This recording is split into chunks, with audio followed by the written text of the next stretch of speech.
नमस्कार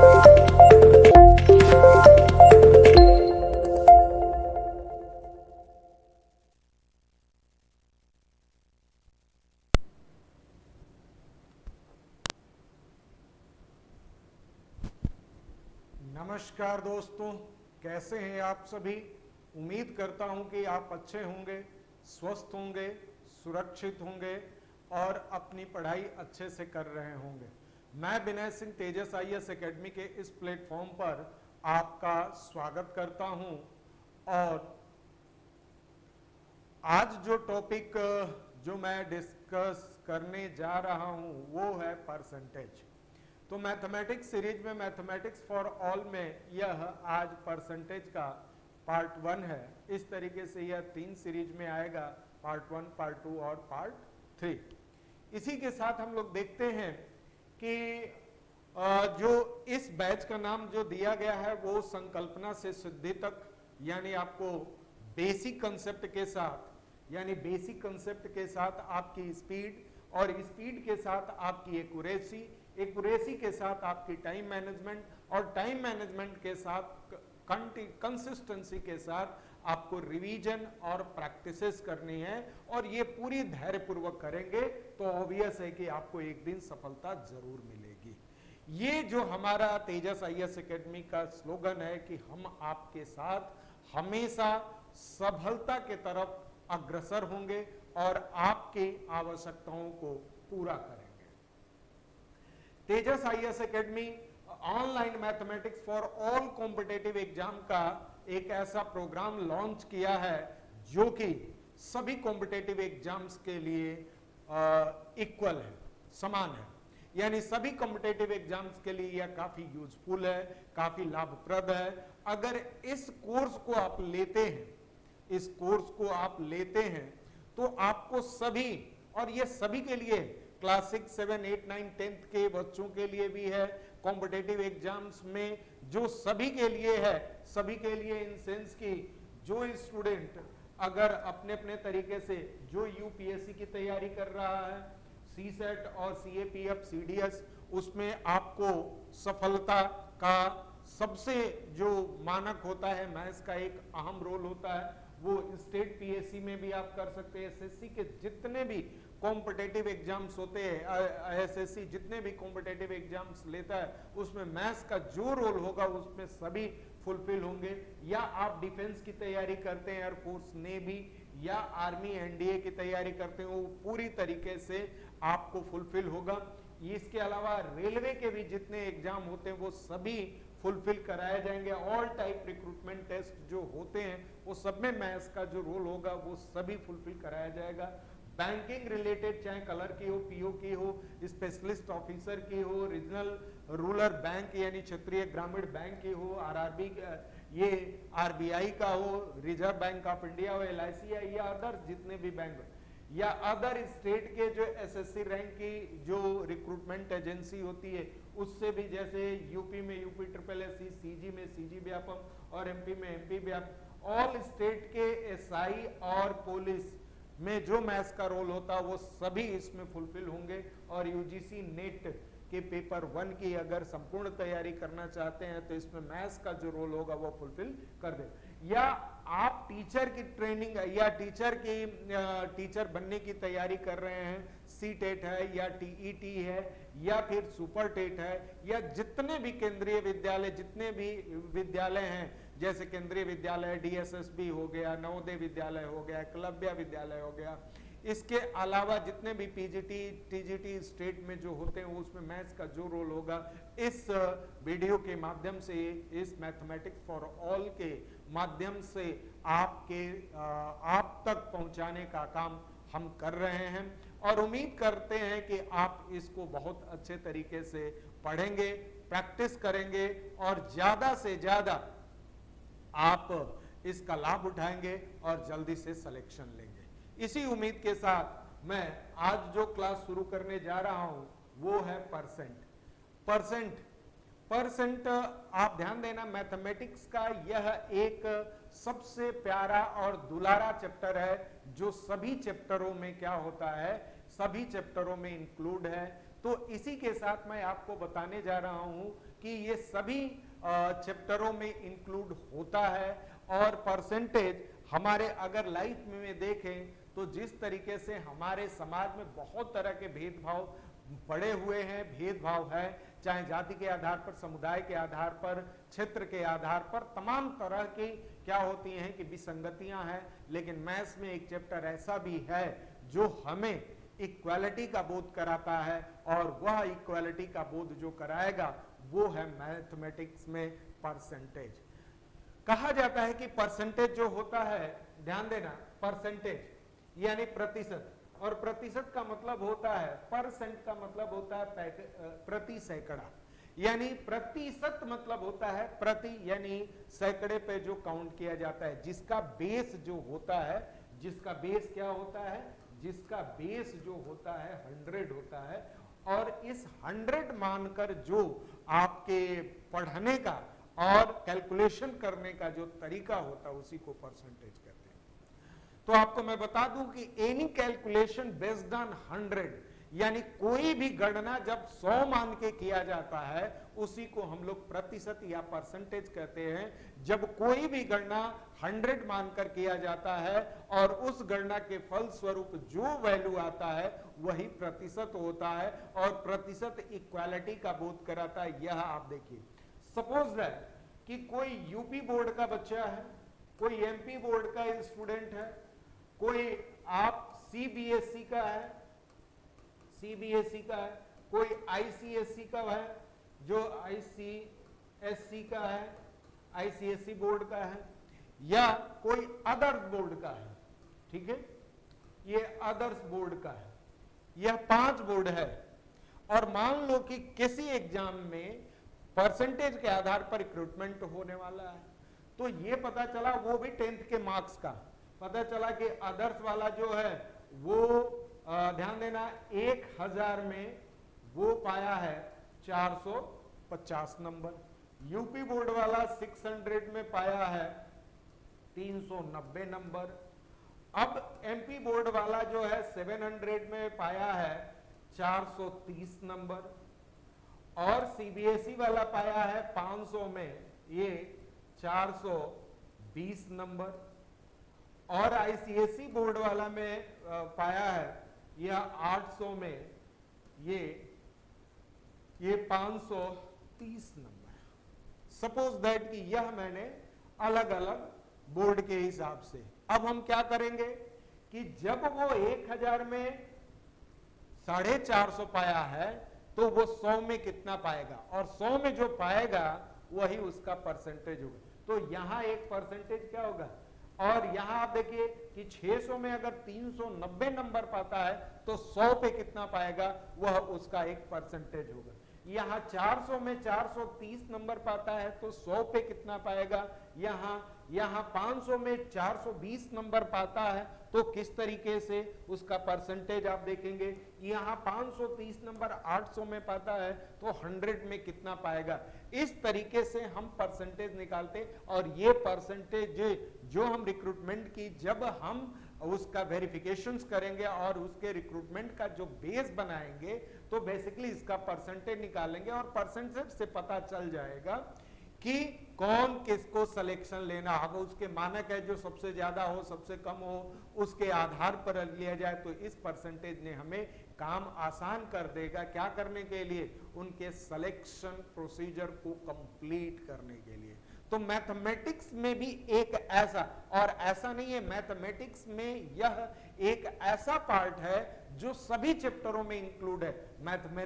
मैथमेटिक्स में परसेंटेज कोई एक चैप्टर का नाम नहीं है, यह बेसिकली सभी चैप्टरों का दुलारा चैप्टर है, प्यारा चैप्टर है, अट्रैक्टिव चैप्टर है। आप ध्यान देना कि यह सबसे सभी चैप्टरों में है। नंबर सिस्टम में भी हमारा परसेंटेज इंक्लूड होता है। परसेंटेज तो है, प्रॉफिट एंड लॉस की बात करें, मिक्सचर एंड एलिगेशंस की बात करें, या सिंपल इंटरेस्ट की बात करें, कंपाउंड इंटरेस्ट की बात करें, पार्टनरशिप की बात करें, यहां तक कि मेंसुरेशंस की बात करें, ये सभी चैप्टरों में क्या होते हैं कि ये इसका यूज होता है। इसलिए परसेंटेज मैथमेटिक्स का यूनिवर्सल सेट है। यूनिवर्सल सेट का मतलब सभी जगह ये व्याप्त है। यानी सभी चैप्टरों में किसी न किसी रूप में आपको देखने को मिलेगा।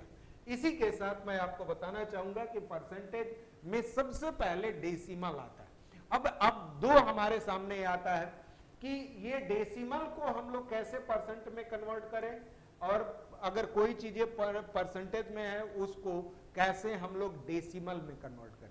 मान लीजिए कि किसी व्यक्ति के पास 0.02 ये पार्ट है, किसी व्यक्ति के पास किसी पार्ट का 0.0 पार्ट है, तो आपसे पूछा जाए कि यह कितना परसेंट होगा, तो ध्यान देना जब भी हम डेसिमल या कोई भी न्यूमेरिक वैल्यू को अगर हम परसेंट में कन्वर्ट करते हैं तो उसमें हम 100 से मल्टीप्लाई करते हैं। क्या करना है, हमें 100 से मल्टीप्लाई करना। अब इसमें 100 से मल्टीप्लाई कर देंगे तो ये क्या हो जाएगा 2%, ये हमारा क्या हो जाएगा 2%।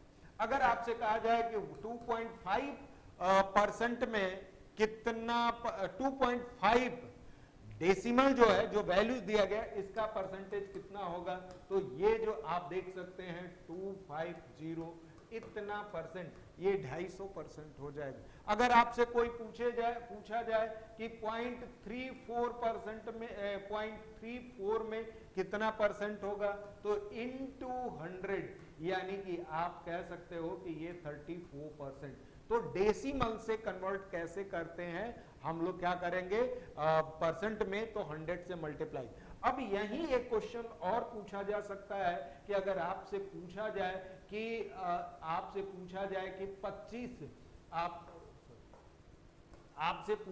कि 25% को डेसिमल में कन्वर्ट करना है, तो जहां परसेंट आ जाए और अदर क्वांटिटी में चेंज करना होता है उसमें 100 से हम क्या करते हैं डिवाइड करते हैं, यानी यहां जो आप देखेंगे 25/100 यानी ये हो जाएगा 1/4 और ये हो जाएगा 0.25, ये जो होगा डेसिमल में 0.25।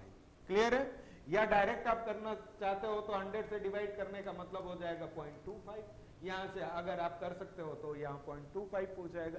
इसी तरीके से आपसे कहा जाए कि 1/ये जो कहा जाए कि 1/3% का कितना अगर हम डेसिमल में अगर कन्वर्ट करें तो कितना होगा, तो ये हो जाएगा 100/3 और बाई 100, तो ये हो जाएगा 1/3 और 1/3 का मतलब 0.334%, यह जो हो जाएगा 0.334%। तो डेसिमल में कैसे हम लोग परसेंट में कन्वर्ट करते हैं, आप इस मेथड्स को देख सकते हैं। अब हमारा फ्रैक्शन हुआ, अगर आपसे पूछा जाए कि 1/2 को क्या करना है कि किस में बदलना है आपको परसेंटेज में, तो सिंपल सी बात होती है 100 से मल्टीप्लाई कर देंगे, यह क्या हो जाएगा ये 50% हो जाए। अगर आपसे पूछा जाएगा कि 1/4 इंटू 100, 1/4 को आप परसेंट में कन्वर्ट करें तो ये हो जाएगा 25%। आपसे पूछा जाए कि 1/2 को परसेंट में कन्वर्ट करें तो ये पहले ये मिक्स फ्रैक्शन है, इसको हम पहले क्या करेंगे 3/2 और इंटू 100, तो ये क्या हो जाएगा 150%। इस तरीके से हम फ्रैक्शन को डेसिमल में फ्रैक्शन को हम लोग किस में कन्वर्ट कर सकते हैं परसेंटेज। परसेंटेज को भी हम लोग क्या करते हैं फ्रैक्शन में कन्वर्ट कर। आपसे पूछा जाए 25% को फ्रैक्शन में कन्वर्ट करें तो 25/100, तो यह क्या हो जाएगा 1/4, 1/4 क्या हो जाएगा फ्रैक्शन हो जाएगा। तो ये रहा आपका फ्रैक्शन से कैसे हम लोग चेंज करते हैं। अब हमारे पास दूसरा क्वेश्चन, ये आप क्वेश्चंस देखें, क्वेश्चन की वेराइटीज बहुत होती है परसेंटेज में, तो मल्टी डायमेंशनल क्या होते हैं क्वेश्चंस बनते हैं, लेकिन आपको ध्यान रखना है कि बेसिक से धीरे धीरे हम लोग कैसे ऊपर। अब ये कह रहा है कि किसी संख्या में उस संख्या का, ध्यान देना है, किसी संख्या में उसी संख्या का क्या करें कि 33 1/3% जोड़ने पर कितना प्राप्त होता है 200 प्राप्त होता है, तो वो संख्या का 66 2/3% कितना होगा। कहने का मतलब यही है कि किसी भी संख्या में अगर जो संख्या है वो कह रहा है कि किसी संख्या मान लेते हैं, लेट कर लेते हैं, सपोज दैट कि वह नंबर क्या है, x है, और x का हम 33%, ध्यान देना 33% जोड़ने पर, यानी इसका हम लोग क्या करें 33 1/3 का मतलब ये हो जाएगा यहां इंटू x बाई 100। तो इसका क्या मतलब हो गया, x प्लस ये 100/3 और इंटू x और बाई 100। तो ये 100 से 100 कट गया और यही बराबर कितना है, 200 के बराबर है। तो आप ध्यान देना कि यह कितना हो जाएगा, x plus x/3 equal to 200। तो ये हो जाएगा 4x/3 इक्वल टू, ध्यान देना 4x/3 इक्वल टू 200। तो ये हो जाएगा कि x इक्वल टू ये 200 इंटू 3/4 और ये हो जाएगा आपका कितना, 150। वह संख्या कितना होगा, वह संख्या जो होगा 150 होगा। अब 150 का 66.5% निकाल लो, यानी 2/3 आप निकालोगे, यहां 66 2/3 का मतलब ही हो जाएगा ये 200/3%। ये इसका कितना होगा, तो इसका अगर हम करें 150 इंटू 200/3 और बाई 100, तो ये 200 से 200 कट गया और ये कितना हो गया 5, और इस तरीके से हमारा क्या हो जाएगा 100। ये तो हमारा ट्रेडिशनल मेथड है जिसके आधार पर आप कर सकते हैं। क्लियर है। अब मैं आपको बता दूं कि अगर 133, ध्यान देना ये कहा गया है कि 33 और हाफ की अगर बात करते हैं, ध्यान देना 33 और हाफ की बात करते हैं, 33 1/3 की बात करते हैं और उस पे जोड़ने पर कितना हो रहा है। तो मान लीजिए कि अगर कोई संख्या 100 लेते हैं, अगर कुछ भी लेते हैं, तो हम लोग ये कह सकते हैं, ध्यान देना कि अगर ये 1/3 होगा, 1/3 में कितना वो जोड़ने पर, किसी संख्या में 1/3 जोड़ा जाता है तो 200 हमें प्राप्त होता है।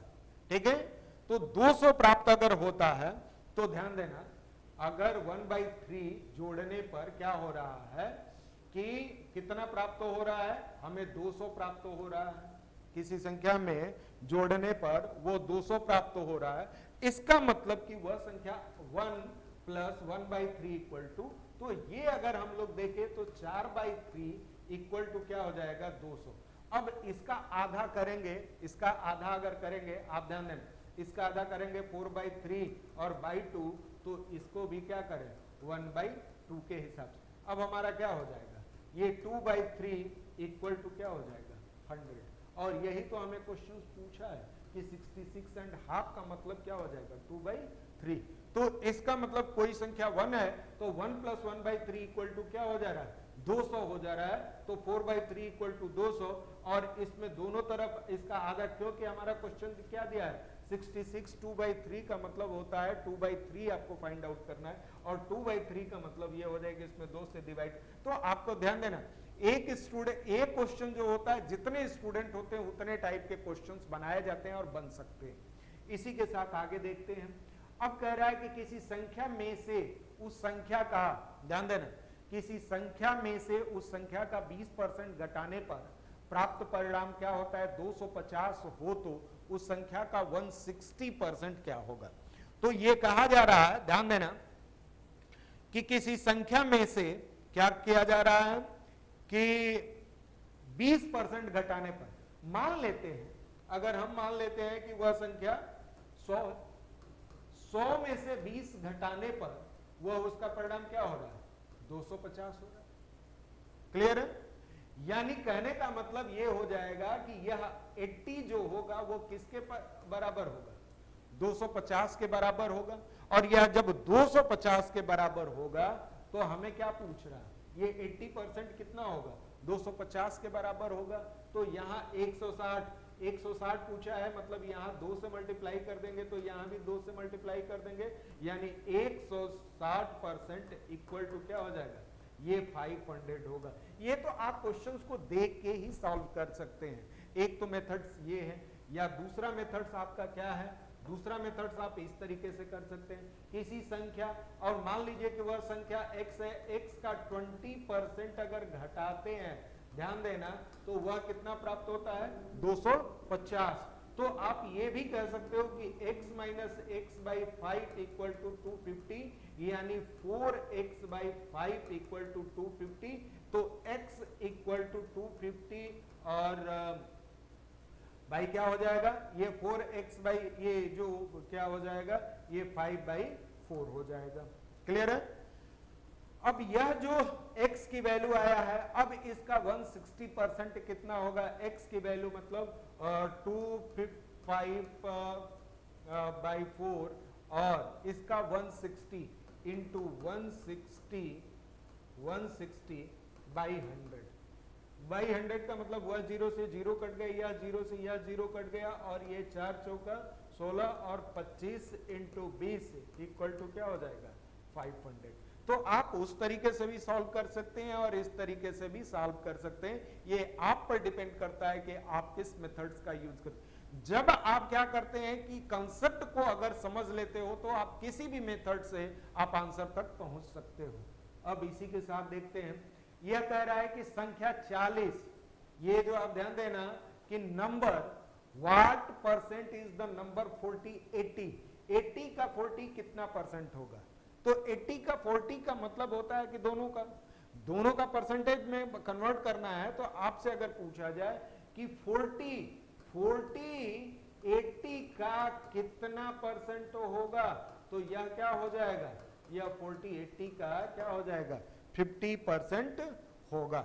ये आप देखेंगे कि ये 40 80 का कितना परसेंट होगा, आप इस तरीके से देख सकते हैं। 40 80 का मतलब होता है कि ये 80 का 40 यानी 40/80 और इंटू 100, यह क्या हो जाएगा 50%।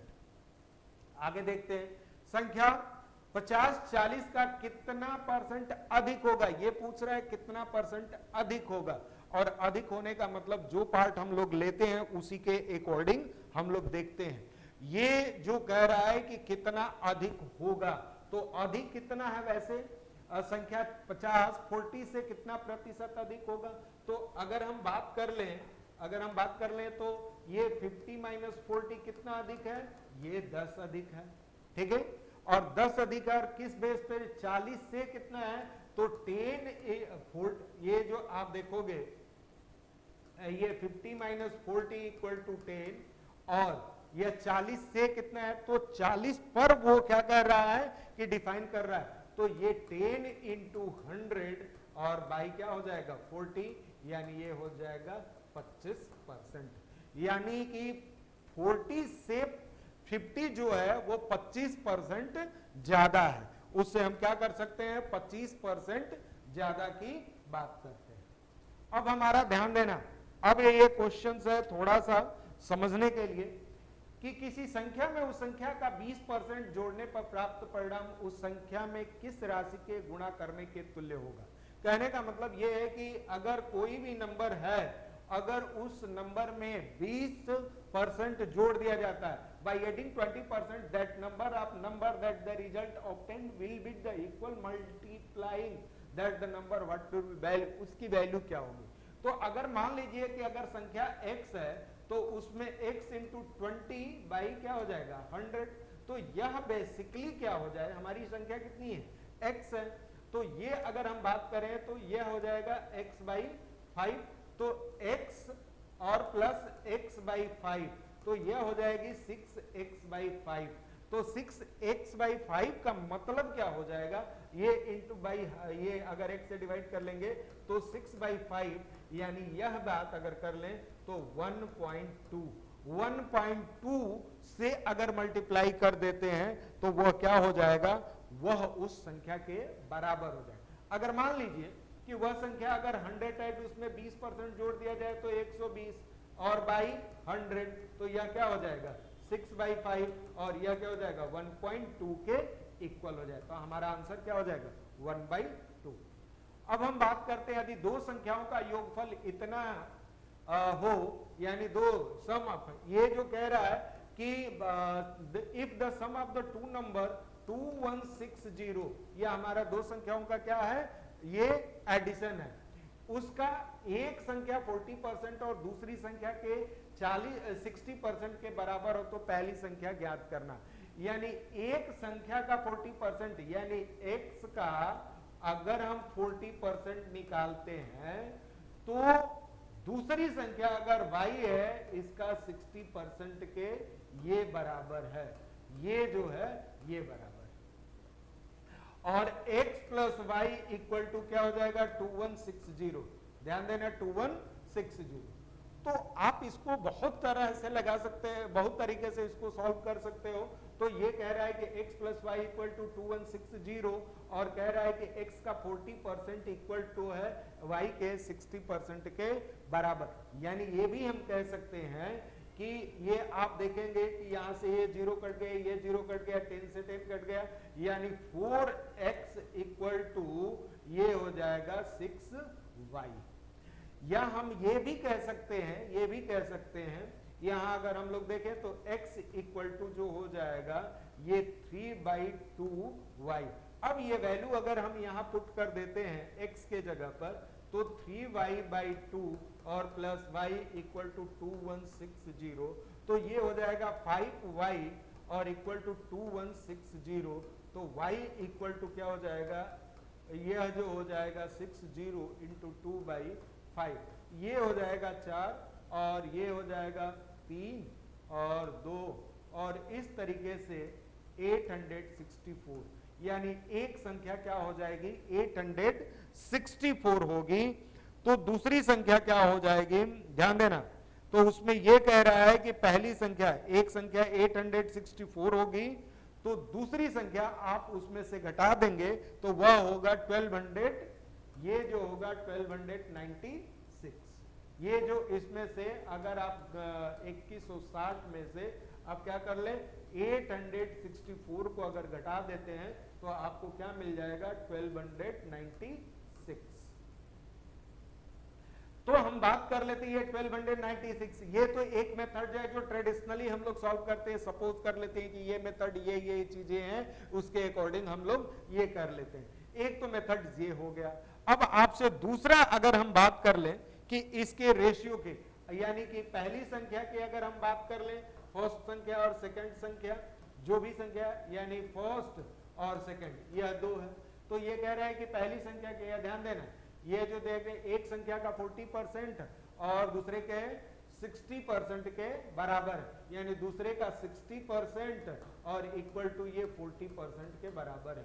तो इन दोनों के बीच का रेशियो क्या हो जाएगा, 2:3। यानी कि अगर हम बात कर लें तो ये हो जाएगा 2:3 और यही 2:3 का सम कितना है, यानी कि 5, ये 2:5x इक्वल टू, इसमें मल्टीप्लाई करते हैं, इक्वल टू 2160, तो x इक्वल टू 2160/5 और ये हो जाएगा 432।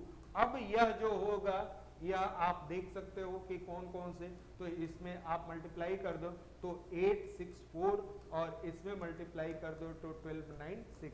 ये आपका ये इस तरीके से। मैं ये मेथड इसलिए नहीं बता रहा हूं कि आप रेशियो एंड प्रोपोर्शनल आपने पढ़ा नहीं है, तो इस वजह से आप चीजों को सॉल्व नहीं, तो आप इस मेथड से भी सॉल्व कर सकते हैं।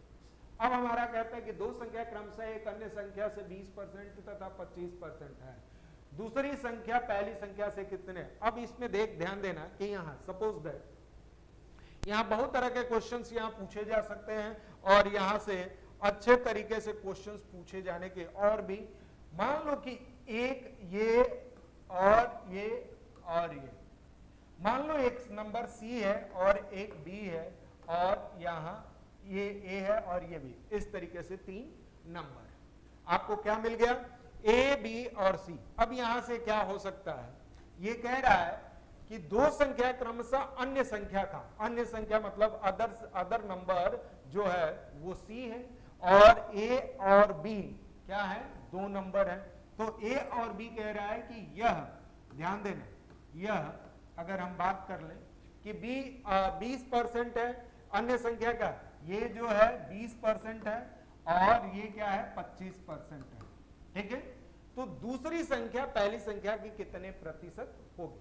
अब यहां अगर हम मान लें कि अगर ये 100 है तो यह इसका 20%, अन्य संख्या का 20% तथा 25% है, तो इसका 20% 20 हो जाएगा और इसका 25% 25 हो जाएगा। अब ये कह रहा है कि दूसरी संख्या पहली संख्या से कितना दूसरी संख्या यानी दूसरी संख्या ये और पहली संख्या की कितनी प्रतिशत है, वो पहली संख्या की कितनी परसेंट है, यानी दूसरी संख्या पहली संख्या का कितना परसेंट, यानी 20x/100 इक्वल टू ये जो क्या हो जाएगा 25, ये जो हो जाएगा 25, यानी 20 का कितना परसेंट क्या होगा 25, यानी अगर ये भी कह सकते हैं तो 25 × 100/20, तो यह क्या हो जाएगा, ये आप देख सकते हैं ये 125।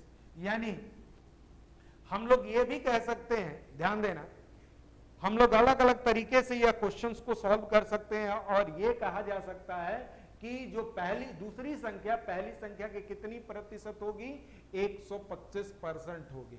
अब यहां आप ध्यान देना कि यहां तो इस तरह के क्वेश्चंस आपसे मिल गए। अब यहां से आप ध्यान देना कि मैं अब दूसरे तरीके से क्वेश्चन अब यहां कितने तरह के क्वेश्चंस बन सकते हैं। मान लो ये सी है और यह ए है और ये बी है।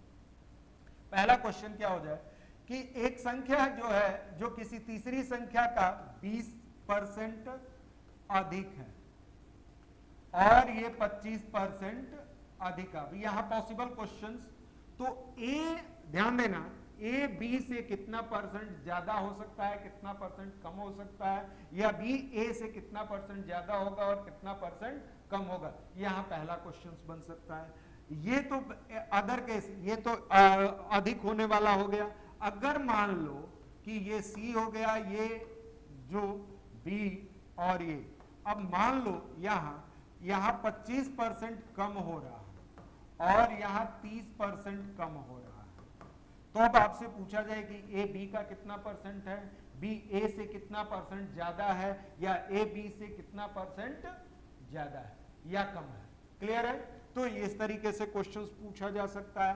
अब जो तीसरा टाइप का क्वेश्चंस जो बनेगा वो इस तरीके से बनेगा। यहां से आप देखेंगे, यहां अगर ये 20% ज्यादा है और ये 25% कम है, तब ए और बी के बीच का रिलेशंस क्या होगा, यानी ए बी से कितना परसेंट ज्यादा होगा, या बी ए से कितना परसेंट कम या ज्यादा होगा, या ए बी का कितना परसेंट होगा, या बी ए का कितना परसेंट होगा। इस तरीके से क्वेश्चन।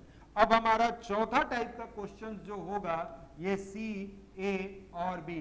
ध्यान देना, ये जो हो गया 20% कम होता और ये 25% ज्यादा। ठीक है, तो कहने का मतलब ये होता है कि आप इस तरह के क्वेश्चंस को जब भी सॉल्व करेंगे तो पहले किसी थर्ड नंबर को आप एक न्यूमेरिकल वैल्यूज के रूप में आप डिफाइन कर लेंगे, फिर उसके अकॉर्डिंग आप चीजों को कर सकते हैं। क्लियर है? तो आप इस तरीके से यह क्वेश्चंस को समझ सकते हैं। अब आप देख लें, अभी मैंने जो क्वेश्चंस बताया उसी के आधार पर था। दो संख्या क्रमशः तीसरी संख्या से 30% और तो पहली संख्या दूसरी संख्या का कितना परसेंट है, तो ये मान लो सी है और ये मान लो ए है और ये मान लो बी है। तो अब ये क्या कह रहा है कि 30%, ये 30% कम है और ये क्या है 40% कम है। मान लेते हैं यह 100 है तो यह 30, ये 70 होगा और ये 60 होगा। अब इनके बीच का डिफरेंस क्या हो जाएगा 10 × 100। अब वो किससे कह रहा है, पहली संख्या दूसरी संख्या की, यानी दूसरी संख्या मतलब बी, दूसरी संख्या की, जिससे आप ध्यान देना, जिससे आप बेस लेते हो, समझना, जिससे आप बेस लेते हो उसी के आधार पर चीजों को हम लोग कन्वर्ट करते हैं। कन्वर्ट करने का मतलब ये हो जाएगा, जिससे आप बेस लेते हो, बेस लेने का मतलब होता है कि ये 20 से, ये कह रहा है पहली संख्या दूसरी संख्या की, दूसरी संख्या की मतलब जिससे आप ले रहा है बाई 60, तो यह क्या हो जाएगा। अब इस तरीके से आप डिफाइन कर सकते हो और इसी के आधार पर ये क्या हो जाएगा कि 30 और 40% कम होगी तो पहली संख्या दूसरी पर से कितना परसेंट ज्यादा हो सकता है, इसके आधार पर हम लोग कैलकुलेट कर सकते हैं। क्लियर, समझ में आ रहा है? तो इसके आधार पर आप चीजों को डिफाइन कर सकते हो, या आप ये भी डिफाइन करने की कोशिश करोगे कि ध्यान देना, ये पूछ रहा है कि दो संख्याएं क्रमशः तीसरी 30% और 40% कम है, तो पहली संख्या दूसरी संख्या से कितनी प्रतिशत, तो आप इसको सॉल्व कर सकते हैं और ये जो हो जाएगा 50/3 और इस तरीके से ये 16, ये ध्यान देना 16 2/3, ये जो हो जाएगा इतना परसेंट। अब ध्यान देना ये इससे इतना परसेंट कम होगा और इससे आपसे पूछा जाए कि कितना परसेंट अधिक हो, ये पूछ रहा है कितना प्रतिशत है, तो आप इस आधार पर इनको चीजों को कैलकुलेट कर सकते हैं। अब हमारा अगला ये रहा आज का मैथमेटिक्स के ये क्वेश्चंस। तो ध्यान देना सबसे बेसिक पार्ट में मैंने ये पार्ट 1 बनाया है, आप इसको देखेंगे और इस पे ज्यादा से ज्यादा प्रैक्टिस करेंगे तो आपके लिए ज्यादा बेटर होगा। इसी के साथ मैं आपसे विदा लेता हूं, उम्मीद करता हूं कि आप स्वस्थ होंगे, सुरक्षित होंगे और अपनी पढ़ाई अच्छे से कर रहे हों। Thank you very much.